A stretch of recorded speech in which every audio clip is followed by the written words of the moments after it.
ఇప్పుడే జీ5 app download చేయండి. చూడండి మీ ఫేవరెట్ టీవీ షోస్ ఎప్పుడైనా ఎక్కడైనా. ఏంటండి రమ్మన్నారు? ఈ డబ్బు నీ దగ్గర ఉంచుకో జానకి. ఇంత డబ్బు ఎందుకండి? పెళ్ళనుకుంటున్నాం కదా, అనుకోని అవసరాలు వస్తూనే ఉంటాయి.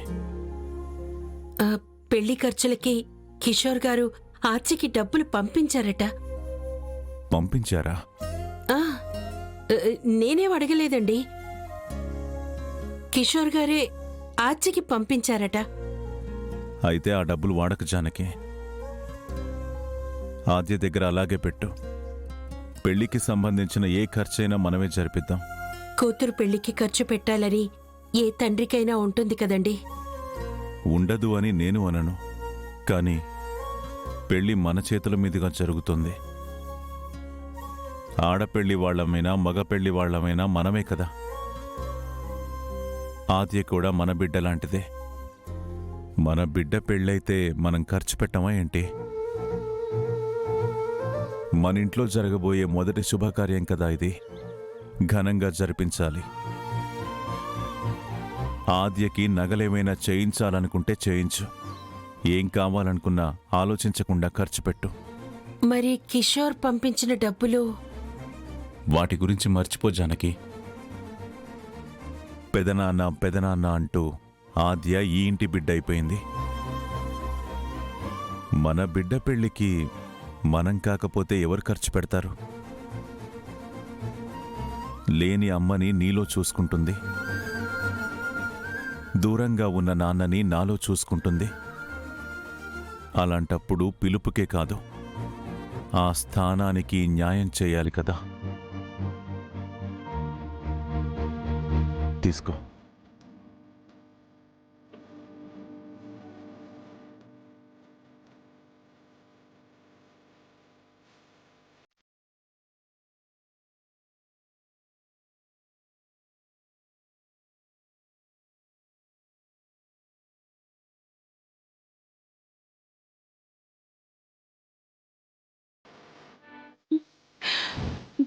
మీది చాలా మంచి మనసండి.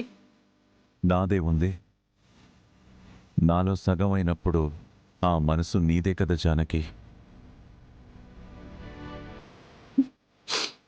మీ అంత గొప్పగా నేను ఆలోచించలేనండి. ఇది గొప్పతనం కాదు జానకి, బాధ్యత. అమ్మా అని ఎవరు పిలిచినా ఆ బిడ్డని చేతుల్లోకి కాదు, గుండెల్లోకి తీసుకుంటుంది తల్లి. అలాగే నాన్న అని పిలిస్తే ఆ బిడ్డని భుజానికి ఎత్తుకోకుండా ఏ నాన్న ఉండగలడు చెప్పు? ఆద్య రానంత వరకు మనకి ఒకే బిడ్డ. ఆద్య వచ్చాక మనకి 2 బిడ్డలు. అందుకే ఇది మన బిడ్డ పెళ్ళి. మనమే ఘనంగా జరిపించాలి. అంతే.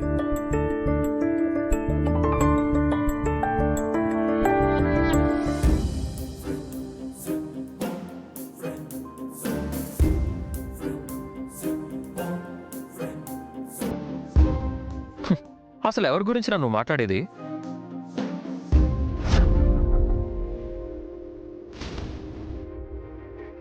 అదిగో తనే వస్తుందిగా.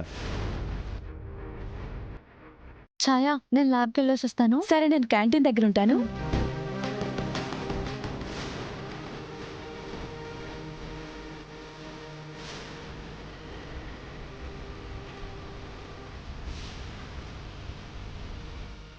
ఎవరో నీకు తెలియకపోతే కదా. ఇప్పుడు మీరు మాట్లాడుకుంటుంటే నేను చూసి ఫీల్ అవ్వాలా?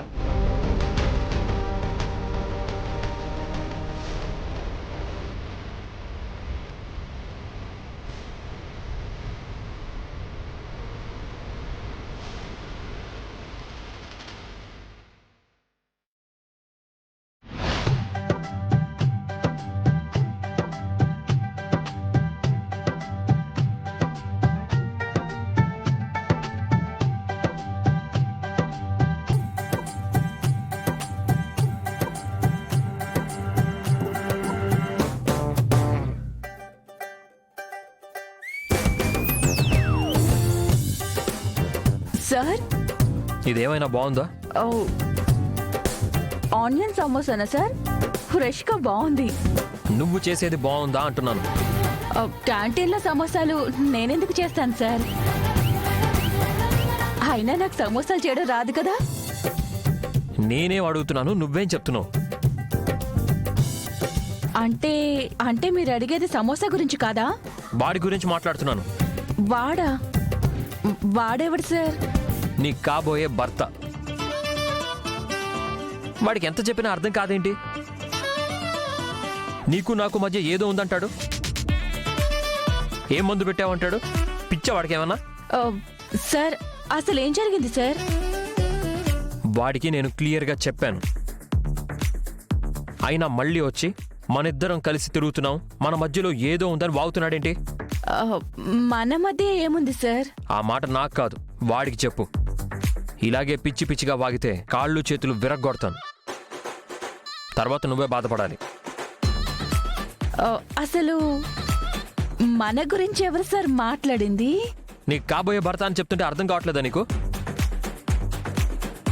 అసలు వాడు ఏం చూశాడో, మన మధ్య సంబంధం ఉందని ఎందుకు అంటున్నాడో నాకు అర్థం కావట్లేదు.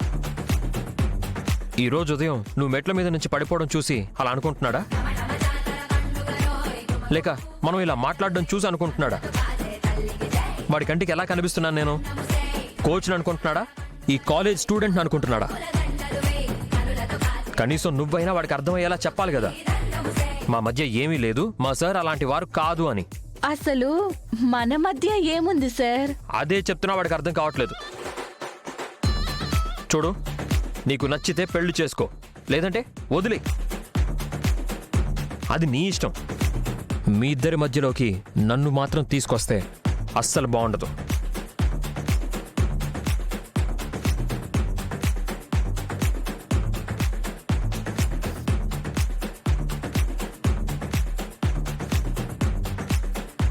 ఛాయా,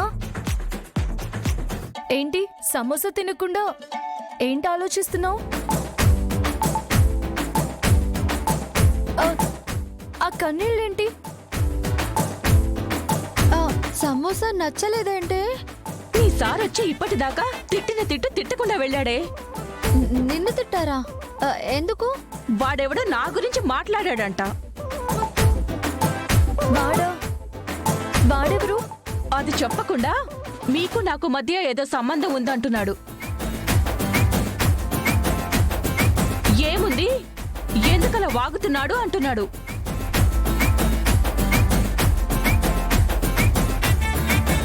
మీ మధ్య సంబంధం అంటే? నాకు అర్థమైతే కదా నీకు చెప్పడానికి. అసలు మీ సార్కి ఏమైంది? ఇందాక కొత్త పెళ్లి కూతురు అన్నాడు, ఇప్పుడేమో వాడెవడో మన మధ్య సంబంధం ఉందంటున్నాడు అంటున్నాడు. అసలేంటేది? ఇక్కడ ఏం జరుగుతుందో నాకేం అర్థం కావడం లేదు. సార్ అనవసరంగా మాట్లాడరే. మాట్లాడాడు కదే. అసలు సార్ చెప్పినవాడు ఎవడు? వాడు సార్ అలా మాట్లాడరే. ఏమై ఉంటుంది? జీ5 యాప్ డౌన్లోడ్ చేసి అన్ని ఎపిసోడ్స్ పూర్తి ఉచితంగా చూడండి.